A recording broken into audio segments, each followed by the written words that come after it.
Good morning, students. Today we are going to start with another topic, that is voice over IP, which comes under your multimedia networking itself. So before going inside about the VoIP clearly, before that we should know what is the full form of this. So this VoIP is a short form, and we used to call it as voice over internet protocol. So where and all we are going to use these things? We are going to use these terms and all over your phone service. Okay. So now we will go inside the slide. Now here you can see I have written over here VoIP is a short form of your voice over internet protocol. So we have some of the points which we have to understand how this VoIP works out, and what all are the characteristics of VoIP, and what all are the applications of VoIP, and how to do the connectivity. All these things we are going to learn now itself. So before that, we should know what do you mean by VoIP. Okay. So suppose if you have some quality internet, if you have the proper connectivity and all, then what you're going to do, then you can get your phone service, okay, which has to be delivered through your internet connection. It means that instead of using any local phone, you can use the phone through your internet service, okay, and that is known as your VoIP. And this kind of traditional phone service, it is what it will offer you. It can offer you the like lower rates, because nowadays you can see everybody is utilizing the like internet, and if you want to have the ISD call or STD calls, everyone is utilizing the VoIP, right, over the internet protocol. We are normal calls and all, if you it will charge you more, but if we are going for the VoIP, then it will be charging very less. And some of the companies are there, those who are giving very lower rates rather than your traditional phone companies. So what is that? So it will not offer you that 911 service. Okay, we have an emergency service number which will be there in your phone directory. It will be listed in your phone directory. So there is this 911 emergency service, or if you have 411 service, so that kind of common services will not be provided.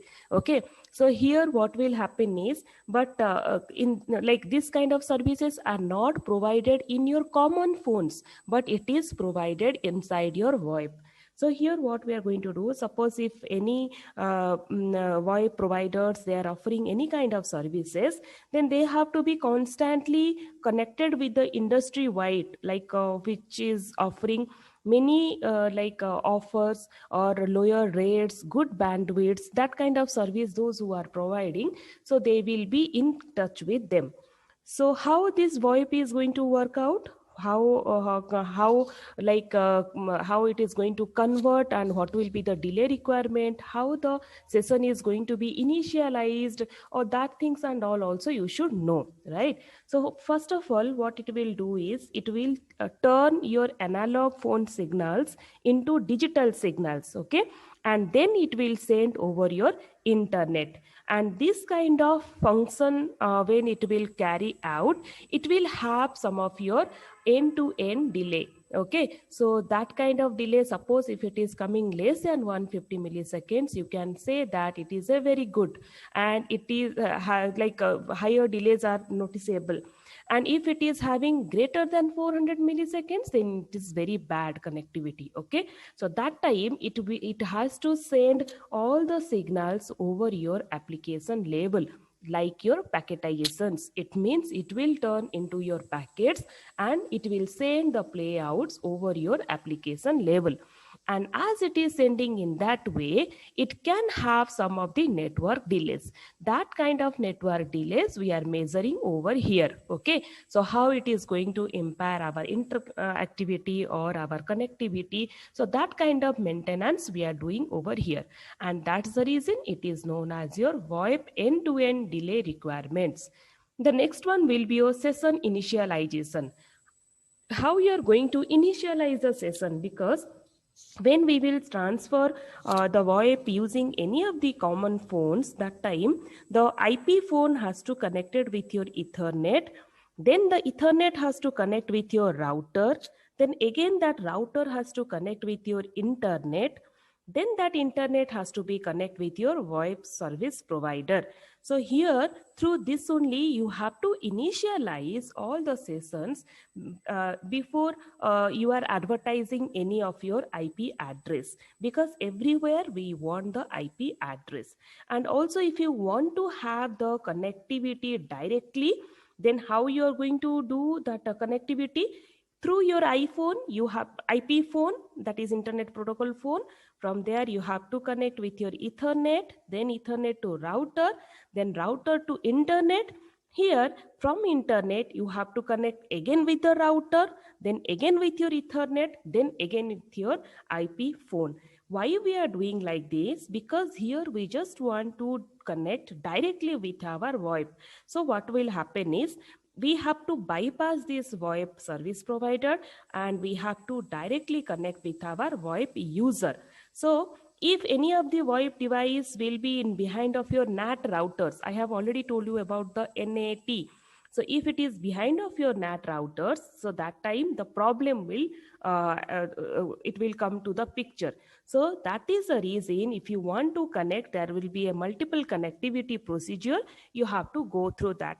Once you have connected, then you have to initialize all the sessions, like you have to advertise your IP address, you have to go for your port numbers, and if you want to secure your data, then you have to go for your encoding and decoding algorithms. So now one more also has to be added over here, that is value added services. So in value added services you have to forward the calls, and you have to go for your screening, you have to go for your recording. So all these things you have to do under your value added services. These all are the extra features over your VoIP. And also it will have some of the reasons, okay, that why we are using this VoIP. Because here if we will use the VoIP, as I told you earlier, that will give you the lower cost, and also it will increase the functionality. Because if we are going only for the phones, then STD calls, ISD calls, it will be very high. But if you are using the VoIP service providers and if you are utilizing the VoIP, then the service charge will be very less, and you can have the emergency services, that is 911. Now we have some characteristic of your VoIP. So what are the characteristics? First you can see the speaker's audio. Okay, so here if any speaker's audio, we are going to check it out. So that time how we are, as I told you, how we are going to convert? We have to convert all these things from your analog phone signal to your digital signal. So whenever you are going to transfer this analog signal to digital signal, that time we have to go through your application layer. So that application layer header has to add the each chunk value. So whenever we are going to send all these data from through your UDP or TCP segment, it has to be encapsulated. So what all has to be encapsulated? The chunk value and also the header value. And we have to encapsulate, and we need to send it over your application layer through your UDP and TCP segments. So each of the segment has to send like in every 20 milliseconds of time. So there will be a time delay of 20 milliseconds of time. You can see now the first point, you can understand each packet has to generate only when we are talking, okay, because the speaker's audio, we are taking care of speaker's audio. So the audio has to be like it will be a 64 kbps during the talk, okay. So that time each chunk has to be sent within the 20 milliseconds of time, and it will transfer 8 kilobytes per second, okay. So totally how many bytes per data we are sending? So 20 into 8, 160 bytes of data we are sending within 20 milliseconds of time. So these all are the characteristics of your VoIP. Now you can see how we are going to lose the packet, or we will have any delay in the packet or not. That will be your like it can be your network loss, it can be your delay loss, it can be your loss tolerance power. So how we are going to measure all these things? Because if we have like some good datagrams like IP datagram, which has already been lost due to some of the network congestions or traffic. Or you can say that because as we have connected with the router, maybe there is a chance of your router overflow. So suppose the buffer is overflowing. So what will happen? Then that time you can find out that your network is getting lost. So you can say that as we are working on your network layer, you can say the datagram is getting lost because of your traffic congestions. So if we will not get like if 20 milliseconds of time period we have given, so 160 bytes of data has to reach in your destination side. But suppose if any case if it is getting more and network is getting jam, that time we can lost the packets. And also one more thing will be there, that is known as your delay loss. So what is happening in delay loss? Here the IP datagrams has to arrive either early, otherwise too late. So for your playouts, so that time what will happen? If it is having delay, it means it is reaching very late.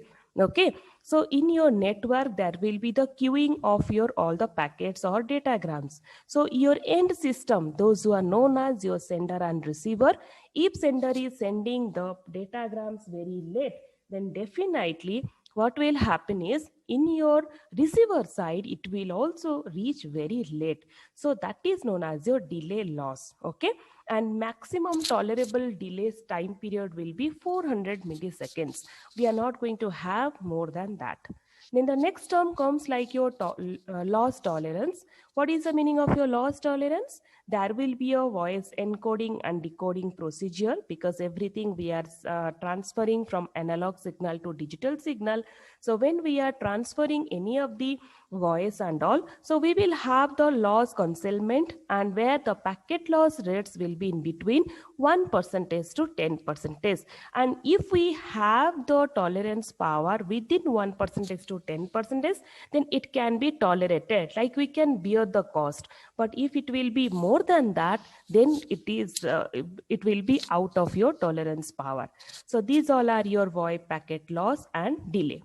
Now you can see if we are having some of the delay, then that is known as your delay jitter. So how we are going to measure it? So here this diagram you can see where the x-axis is your time period and the y-axis will be your cumulative data.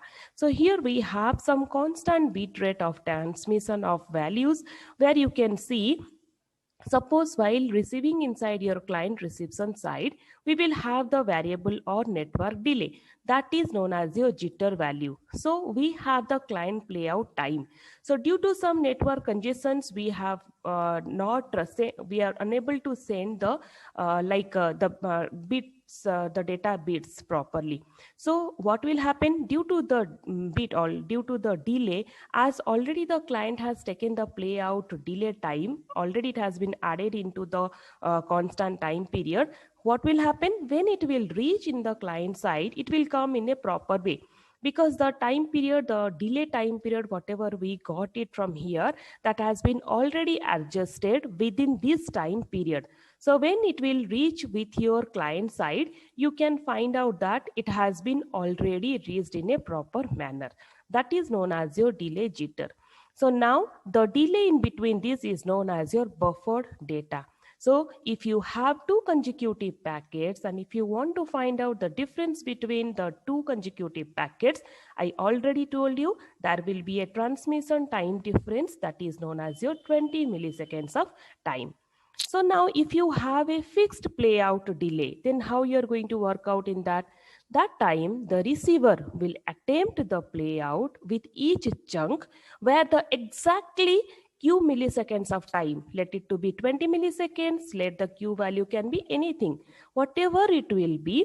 So the receiver has to attempt that each chunk value with q milliseconds of time when the chunk will generate. So that time, the timestamp of your chunk will be t. Let's take it as your t. And the play out chunk will be how much? I have this time period as t and I have given q time period for each of the chunk generated. So the total play out time will be t plus q. So the chunk will arrive after t plus q, because the first chunk when it arrives in the time period of t. So that's the reason I have calculated t plus q. So the next chunk will arrive in the time period of t plus q. So the data arrives too late for playout because it has been added the time. If it reaches after that, then you can say the data has been lost. Okay, so this is a calculation to find out that you have lost the packet or you have not lost the packet. So how you are going to choose your q value? If it is a large value of your q, then you can say it is a less packet loss. If it is a small value of q, you can say that it is okay, we can manageable, it is manageable. Okay, so that is known as your VoIP fixed playout delay. So now you can see the graph over here. Here, let's take the Q value as your 20 milliseconds of time. And here, the first packet received at the time period R. So here you can see in the graph, similarly in the graph, I have taken x-axis as time and y-axis as packets. So here in the R time period, my first packet received, because this the blue line, whatever you are seeing, these all are your packets generated. So these packets are going to send over the time period to your destination site. So the first packet received over here, that is in the time period of R. So what will be your first play out schedule? At what time it has to begin? It has to begin in the time period of P. So packets are receiving. You can see whatever the packets they are receiving. How if you have received the first packet play out over P, then if I want to go for the constant time period, then you can see this pink color dots, it has to go in that way. But what is happening? If I am not getting my values in the same way, then I can say that my packet is getting lost somewhere. So here, how to calculate? So the second play out, whatever you can see, that will be here as P dash. Okay. So actually it has to the transfer in this way. But here you can find out it is not. There is a delay, buffer delay, right? So that time the playout schedule will be P minus R, because it is not with the time period. Fine. With the next value, it will be P dash minus R. So there is a loss. Okay. So you should get the time play out in this way, but as you are not getting in that way, so you are getting the lost. That is known as your VoIP fixed playout delay over your graph. Now you can see what is the meaning of your adaptive play out delay. So there is a much more good concept over here, that is your adaptive play out delay. So now let me know what you understood from the adaptive play out delay. So here we will have some of the goal, and also we will have some of the approach how we can give the best service towards the internet network layer. Okay, so here you can see that we have some goal. So what is the goal now here? The goal is to find out low play out delay and the low rate loss rate. Okay, so how we are going to find out all these things? So here, before going inside your approach, I just want to give you a brief idea about adaptive playout delay. So what it will do is, it is very important when it has to find out about the delay loss. You can see here the goal, delay and loss, delay loss, that kind of mechanism. So here what will happen? We have to design this like adaptive playout in such a way that where we can fix our playout delay. Okay, so if we will fix our playout delay, then the initial playout, if it is coming suppose large, then we can say most packets can make their own deadlines when they want to reach, and if they can negotiate with their loss, and they can go through over internet phone to interact with other like playout devices and all, right? So that time what will happen, it won't be that much of tolerable, because it will be within their fixed limit how they want to adopt your like play out delay. So that is one case. So here also same thing has been written. If you want to go for your low playout delay and loss rate, that is the concept of your delay loss. So here what approach we can take? We have to estimate that what will be our network delay. Okay, then we have to adjust our playout delay before starting off any audio device. Okay, so slowly what we can do is we can compress the data, or if you want to elongate the data, that also you can do. So then in each chunks, that time we have to send every data in 20 milliseconds of time. Suppose we are adopting this thing, then what will be our formula? How to calculate the adaptive estimated packet delay? So that is a short form, is also known as your EWMA. Okay, so that is exponentially weighted moving average. So this one also known as your, we have already done TCP RTT estimation time, right? That time what all are the formulas were there? Same kind of formulas we are applying over here.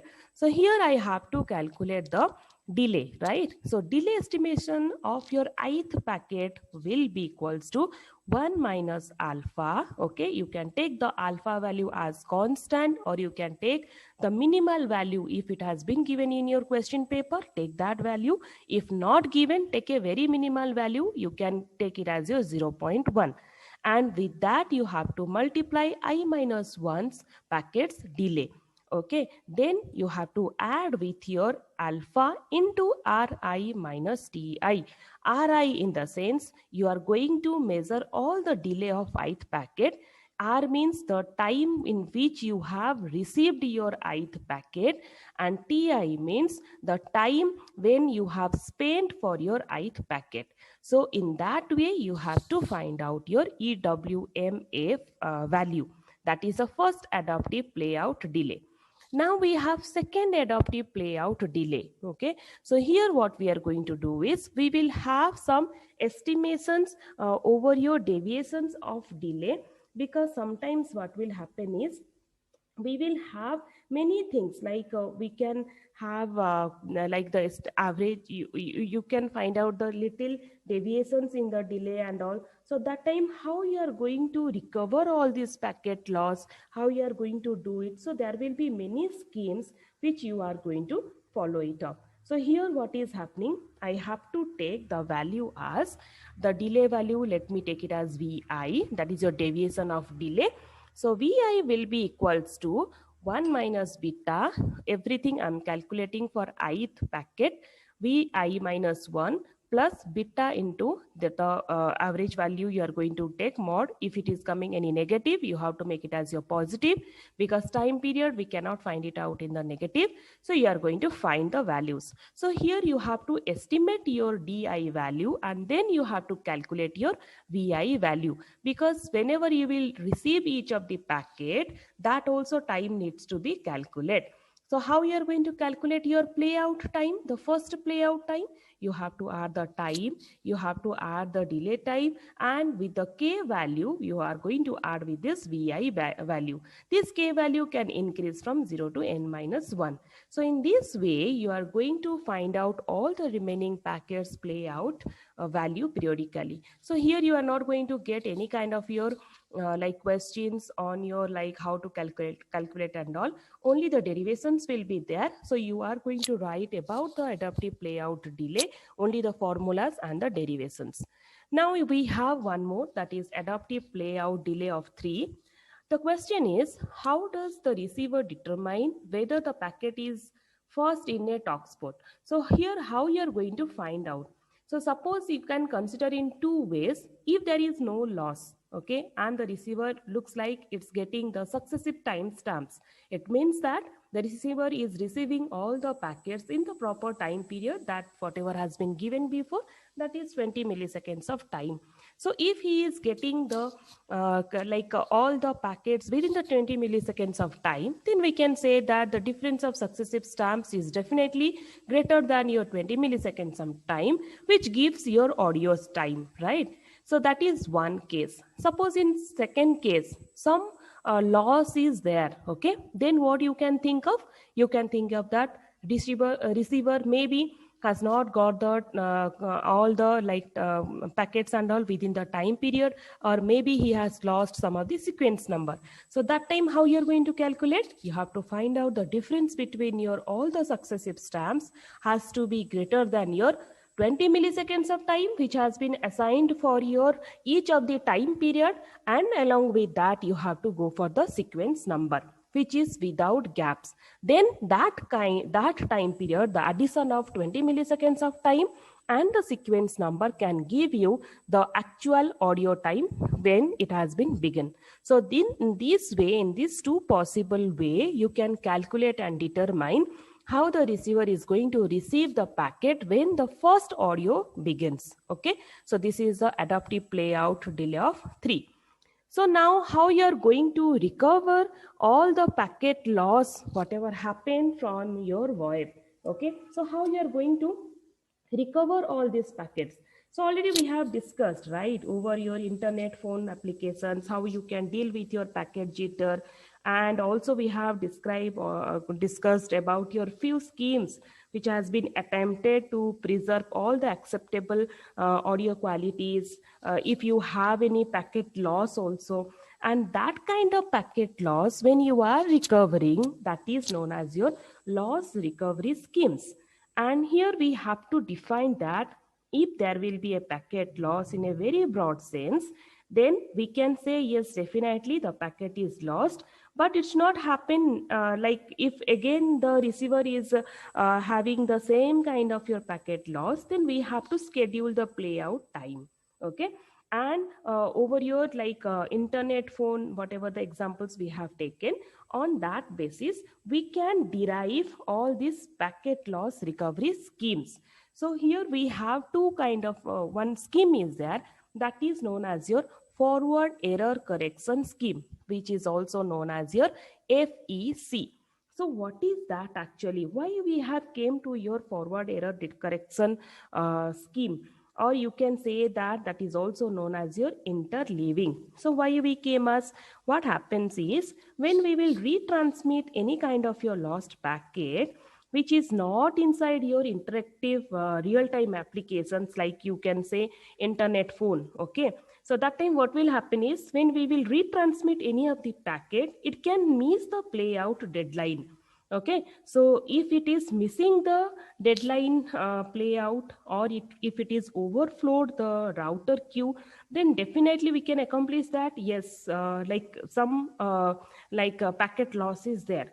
So that kind of retransmission is very inappropriate. Okay, so in that time, internet phone applications will use this kind of schemes, that is known as your forward error correction scheme. And also it is known as one more way to understand is interleaving.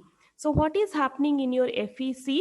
So here definitely it will send all the bits of data where it is going to allow to recover all the data bits without retransmission. Okay, so how this one is working out? First, the very basic idea is like it has to add all the informations with your original packet stream. Then what it is going to do? Then it will just increase the transmission rate of the audio or of any kind of your stream. Then it is going to send, or it is going to use some approximation versions of your chunks. Okay, so when it will have that approximation chunks of your of your audio, then it is going to send. And for every group there will be n number of chunks. Okay, so it will create all the redundant chunks, and also it will use the XOR gate. You know already the XOR gate. It is going to add all the XOR gate with your original chunks. Then it is going to send the data. So how much the total number of data it is going to send? It is going to send n plus I chunks of data. So where the bandwidth, sorry, n plus 1 chunks of data. So what will be the bandwidth of all these things? So bandwidth will be a factor of your 1 by n. And also it will reconstruct your original n chunks from your last chunk, which is from your n plus 1 chunks, with your playout delay. So that is a simple mechanism of your FEC, where it is going to send a very lower quality of audio stream by using this redundant information. Okay, So that is the, and also it can transfer 64 over your 64 kbps of data. That also you have to remember. So here, whatever I see, I have told you that 64 kbps of data. So here what is happening, we will have the piggyback lower quality stream. We have the original stream over here. We are going to add the redundancy. You can see one here, so one added over here, two here, two added over here, three here, three added over here. So when we are going to send all these lower resolution schemes over your audio stream or any other things, we will have the redundant informations. And with that, we are going to have the packet loss. Let's take it as we got the packet loss as your you can say that we got the packet loss like 3. So that time what will happen? So we will have the stream like 64 kbps of data, and we are going to send it over here. So what will happen if the third is packet lost, but when we will reconstruct the stream, here from here we will come to know that, okay, the 3 has been lost. So this is a non-consecutive loss where the receiver can conceal all the lost, and this can append all the n-1, n-2 or n-3, all the lower data bit reads, and it is going to have the chunk. So this is the FEC scheme. You can get the question on your FEC scheme. So now how you are going to recover all the like from your packet loss. Similarly, you will have some original streams. There will be interleaved stream, because this FEC scheme is also known as your interleaving scheme, where you are going to add, you can see 1 after 5, then 9, then 13. Then here 2, 6, the second one, then third one, then fourth one. Like that we have given.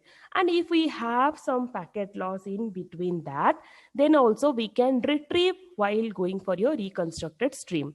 So here we have to divide all the chunks into smaller units, and then we are going to send over your interleaved stream. And if any of the packet will get lost, then for every original chunk, we are going to receive your like stream, audio stream. So there will be no redundancy overhead, but it will increase your playout delay.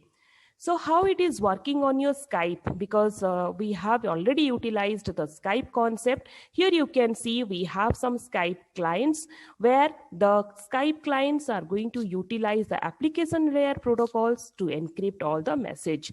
So if we have the peer-to-peer components, then the Skype peers, they will connect directly to each other for your VoIP calls. Okay, we will have the super nodes and we will have the Skype clients.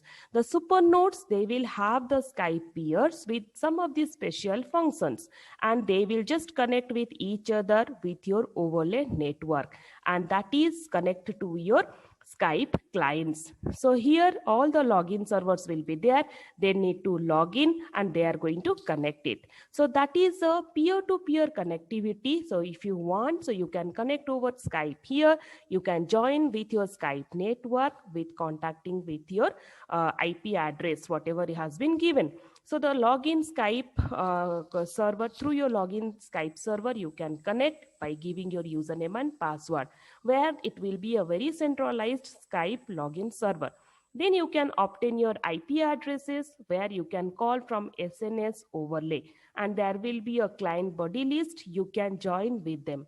Then you are going to initiate the call directly from your callers. And these all are the peers which all are relays on your, but sometimes some problem happens. That is, suppose both Alice and Bob are behind the NAT. So what is that NAT? It will prevent your outside peer from your initiating connections. So what will happen that time? You have to have some you have to maintain the open connections in between the SNs. When Alice will send the signal to connect to the Bob, that time Alice SN has to connect with Bob's SN, and then Bob's SN has to connect with Bob over your open connection. Then only the Bob can initially initiate all the transactions and all. So this is all about your Skype and your VoIP and your adaptive, like whatever the playouts we have studied today.